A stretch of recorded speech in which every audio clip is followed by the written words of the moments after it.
Salary की बात अगर करें तो सैलरी तक 6,000 यूरो से लेके 8,000 यूरो के दरमियान होती है फॉर अ जनरल प्रैक्टिशनर और a doctor working in Germany.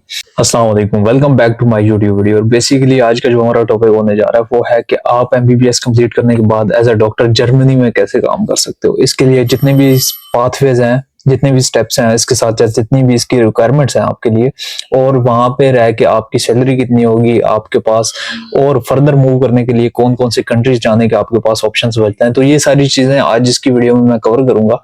Start करते हैं अपनी वीडियो को। इससे पहले आपसे एक रिक्वेस्ट करता चलूं कि आपने अगर अभी तक मेरा चैनल सब्सक्राइब नहीं किया तो इस चैनल को लाजमी सब्सक्राइब करो और बेल आइकन प्रेस कर दो ताकि आपको आने वाली तमाम वीडियोस टाइम पे जल्द से जल्द मिल सकें। इजी स्टेप्स हैं, कोई इतना ज्यादा लॉजिकल साइंस लगाने की जरूरत नहीं है, बट ये है कि आपको इसके लिए थोड़ा बहुत चैलेंजेस का सामना करना पड़ सकता है। सबसे पहली जो मेन चीज है वो आपको फोकस करना है जर्मन लैंग्वेज पे। लाइक इंग्लिश लैंग्वेज तो रिक्वायर्ड है ही है, इसके साथ आपको जर्मन लैंग्वेज जो सी है वो लाजमी चाहिए।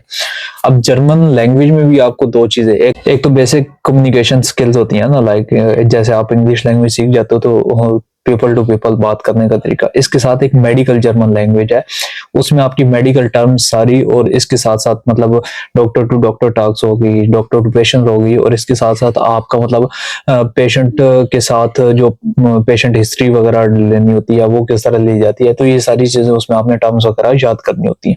लैंग्वेज टेस्ट क्लियर करने के बाद आपके पास मेन चीज जो आती है वो होती है मेडिकल नॉलेज टेस्ट। लाइक आपने एमबीबीएस की डिग्री तो हासिल कर ली, लेकिन उसमें कितना एक नॉलेज है आपके पास, आपने 5 साल में कितना एक नॉलेज हासिल किया, उसके बाद आपने साल की इंटर्नशिप किया, उसमें आपने क्या कुछ सीखा, तो इस बेस पे एक और टेस्ट लिया जाता है, उसको हम नाम देते हैं मेडिकल नॉलेज टेस्ट का। उस टेस्ट की रिक्वायरमेंट्स क्या हो सकती हैं? उस टेस्ट में सबसे पहले तो आपको सर्टिफिकेट चाहिए, लाइक आपका एमबीबीएस का सर्टिफिकेट हो गया, इसके बाद आपकी इंटर्नशिप का सर्टिफिकेट हो गया, इसके साथ साथ आपको क्लिनिकल एक्सपीरियंस चाहिए होता है 2 या 3 साल का, तो ये सर्टिफिकेट्स आपको साथ अटैच करने पड़ते हैं उस टेस्ट के एलिजिबल होने के लिए। जर्मनी का प्रोसेस थोड़ा स्पेशल है, लाइक ये यूके यूएस वगैरह से काफी डिफरेंट है, क्योंकि यूके यूएस में इस तरह होता है कि आपको मुख्तलिफ पाथवे से गुजरना पड़ता है और आपको वेरी बेसिक लेवल से स्टार्ट करके आहिस्ता आहिस्ता आप ऊपर जा सकते हो। लेकिन जर्मनी में ये सिस्टम है कि आप जैसे ही जाओगे वहां पे पीजी में आपका एडमिशन हो जाएगा और उसके बाद आप डायरेक्टली डॉक्टर फिजिशियन और सर्जन आप बन सकते हो, तो उस बेस से आपको मतलब जल्दी प्रोग्रेस मिल जाती है जर्मनी में। अब इस तरह रहता है, सबसे पहले आप पीजी में और या फिर रेजिडेंसी में एडमिशन लोगे, इसके बाद आप एज अ फिजिशियन काम करने लग गए, फिजिशियन के बाद आप एक किसी भी स्पेशलिस्ट प्रोग्राम में शमूलियत इख्तियार करते हो और उसके बाद आप वहां पे इजीली डॉक्टर के तौर पे काम कर सकते हो। और इस सारे स्टेप के साथ साथ आपको एक अच्छी हाई पे मिलती रहती है। जब आपने टेस्ट लेना तो उस टाइम आप क्या करोगे कि आपने उसके साथ साथ वर्क फाइंड आउट कर लेना है किसी भी हॉस्पिटल में, as a nurse, as a ward boy और something else, as a helper आप काम कर सकते हो वहां पे रह के, और आप उसके साथ साथ भी अच्छी खासी पे हासिल कर सकते हो।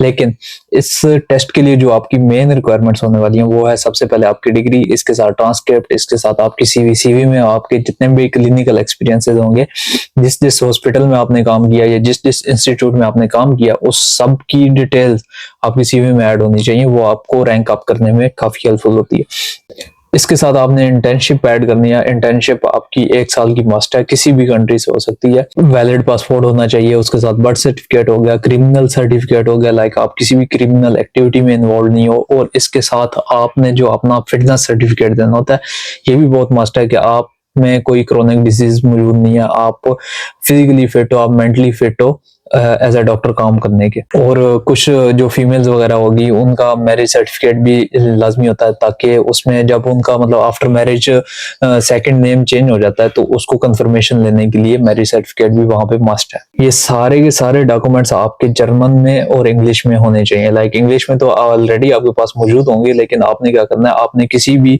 ट्रांसलेशन वाले इदारे से ऑनलाइन सर्विस लेके आपने ये सारे के सारे डॉक्यूमेंट जर्मन स्टैंडर्ड्स के मुताबिक आपने ट्रांसलेट करवाना है, ताकि उनको इन डॉक्यूमेंट्स की वेरिफिकेशन करते हुए किसी भी किस्म का मसला ना आए। तो आपके डॉक्यूमेंट्स की ट्रांसलेशन हो जाएगी तो आपने क्या करना है, आपने जर्मन मेडिकल काउंसिल को ये सारे के सारे अपने डॉक्यूमेंट्स ईमेल कर देना है और उसके बाद वो आपकी वेरिफिकेशन स्टार्ट कर देंगे।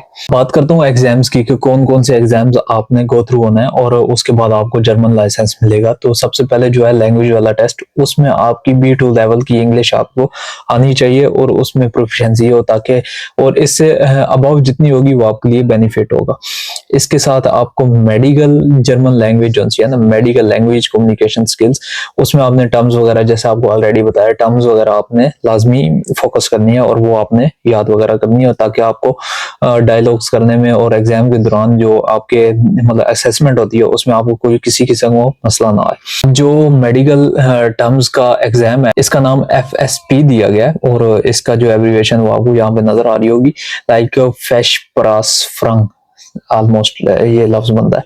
तो ये जर्मन में इस टेस्ट का नाम है, वो आपने लाजमी अटेम्प्ट करना होता है, उसके बाद ही आपको मतलब वहां पे लाइसेंस वगैरह की अवेलेबिलिटी होती है। ये आप अपने कंट्री में भी दे सकते हो। इसमें जो स्टेप्स हैं वो है स्टेप 1, स्टेप 2 और स्टेप 3। स्टेप 1 में आपने क्या करना है, एक डायलॉग बनाना होता है like doctor to doctor communications का। स्टेप 2 में आपने डॉक्टर टू पेशेंट, और स्टेप 3 में आपने पेशेंट हिस्ट्री टेकिंग का जो प्रोसेस होता है। अब पेशेंट हिस्ट्री टेकिंग का तो आपको पता होता है, लेकिन आपको जो जर्मन लैंग्वेज में मेडिकल टर्म्स हैं वो थोड़ी डिफिकल्ट होती है रिकॉग्नाइज करनी और रिमेम्बर रखनी, तो इसलिए आपने कोशिश करनी है कि उन टर्म्स पे आपने ज्यादा फोकस करना है, to remember all the terms. और जब आप ये डायलॉग्स करोगे तो उस टाइम आपको ये हेल्पफुल होंगी। अब जो डॉक्टर टू डॉक्टर डायलॉग होगा वो तकरीबन 20 मिनट का होता है, इसके साथ डॉक्टर टू पेशेंट भी 20 मिनट का, लेकिन जो सा पेशेंट हिस्ट्री टेकिंग है वो भी तकरीबन 20 से 25 मिनट का आपको टाइम मिलता है। इसके दौरान आपने ये डायलॉग्स कंप्लीट करने होते हैं। तो इससे जो आपका एग्जामिनर होता है वो ये जज करता है कि आपको जर्मन मेडिकल लैंग्वेज की कितनी एक टर्म्स आ गई हैं और आप कितना एक उसको बेस बना के आप अपने प्रोफेशनल वर्क में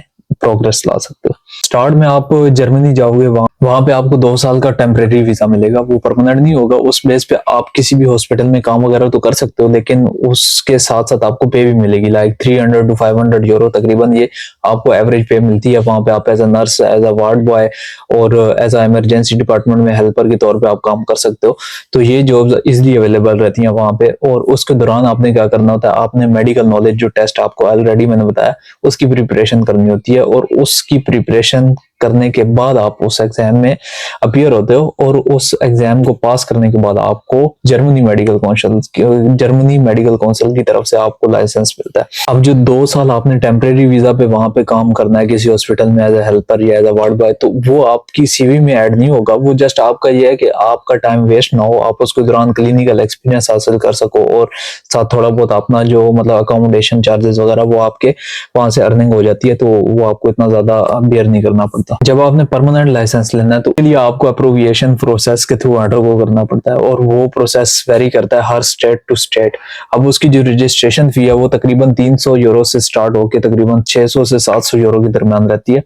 और जब आप वो टेस्ट अप्लाई कर लेते हो तो उस टेस्ट के 2 पार्ट्स हैं, एक है ओरल एग्जाम और एक है क्लिनिकल एग्जाम। क्लिनिकल एग्जाम जो है वो 30 to 50 मिनट्स का रहता है, और इसके साथ जो ओरल एग्जाम है वो 90 मिनट्स का अप्रोक्सीमेटली होता है। अगर खुदा न खास्ता आप फेल हो गए, इसके बाद आपके पास एक और मजीद अटेम्प्ट बाकी होती है। इस टेस्ट को आप 2 बार अटेम्प्ट कर सकते हो। अगर 2 बार आप फेल हो जाते हो तो आपको दोबारा से अपनी एजुकेशन में कोई एक इंक्रीज ला के आपको री अटेम्प्ट करना पड़ता है। लाइक आपने फर्ज किया MBBS की था, आपने अप्लाई किया, आपका टेस्ट ये 2 बार फेल हो गया, तो आप उसके बाद FCPS करने के बाद दोबारा अप्लाई कर सकते हो। और अगर आपने फर्स्ट या सेकंड अटेम्प्ट में इसको पास कर लिया तो आप इसके फौरन बाद लाइसेंस हासिल कर लोगे जर्मन मेडिकल काउंसिल से। अब जर्मन लाइसेंस का ये फायदा होने वाला है आपको कि आप उसकी बेस पे आप ऑस्ट्रेलिया, यूरोप और लग्जमबर्ग और इस जैसे स्विट्जरलैंड जैसे बड़े बड़े कंट्रीज में आप इस बेस पे विदाउट एनी अदर एग्जाम आप काम कर सकते हो, अगर आपने जर्मन मेडिकल काउंसिल का लाइसेंस लिया हुआ। लग्जमबर्ग के बारे आपको ऑलरेडी इस वीडियो में मैंने बताया था कि लग्जमबर्ग कैसा मुल्क है, यहाँ पे डॉक्टर्स को वर्ल्ड लेवल पे सबसे ज्यादा पे मिलती है। ये अब जर्मनी का बिल्कुल नेबर कंट्री है, और काफी डॉक्टर्स ये प्रेफर करते हैं जब उनको जर्मन मेडिकल काउंसिल का लाइसेंस मिल जाता है तो उसके फौरन बाद वो लग्जमबर्ग में अप्लाई करना स्टार्ट कर देते हैं, क्योंकि अब जर्मनी में जो आपकी सैलरी होगी उससे तकरीबन डबल अमाउंट ऑफ सैलरी आपको लग्जमबर्ग में मिलती है। इसलिए तमाम इंडियन और पाकिस्तानी डॉक्टर्स की ये कोशिश रहती है कि वो बजाय कि अपना टाइम वेस्ट करें इधर जर्मनी में, वो कोशिश करते हैं कि अपना लग्जमबर्ग में जाके डबल अर्निंग कर सकें। तो एक बार मैं सारा जो भी अभी पाथवे आपको एक्सप्लेन किया इसको जर्नल रिवाइज कर देता हूँ कि आपने सबसे पहले जॉब ऑफर फाइंड करनी है, उसके बाद FSP एग्जाम देना है, C1 जर्मन एग्जाम जो है वो आपको क्लियर हो जाएगा। इसके बाद मेडिकल नॉलेज एग्जाम आपने क्लियर करना है, और देन आपको मिलेगा लाइसेंस। और लाइसेंस का जो मतलब मेन बैरियर मैं समझता हूँ वो ये है कि वहां पे जर्मन लैंग्वेज है। अगर आपको जर्मन लैंग्वेज आती है तो इसके बाद आपके लिए तकरीबन 70% पाथवे बहुत ईजी हो जाता है। सैलरी की बात अगर करें तो सैलरी सैलरी तकरीबन 6,000 यूरो से लेके 8,000 यूरो के दरमियान होती है फॉर अ जनरल प्रैक्टिशनर और a doctor working in Germany. So ये था एक जर्नल पाथवे। इसके बाद आपको इंशाल्लाह इस चैनल पे डिटेल वीडियोस भी मिलेंगी इस टॉपिक से हवाले से। तो मिलते हैं इंशाल्लाह आपको नेक्स्ट वीडियो में। तब के लिए सब्सक्राइब करना मत भूलो और बेल आइकन को भी प्रेस कर दो ताकि आपको आने वाली नई वीडियोस जल्द से जल्द मिल सके। गुड बाय, खुदा हाफिज।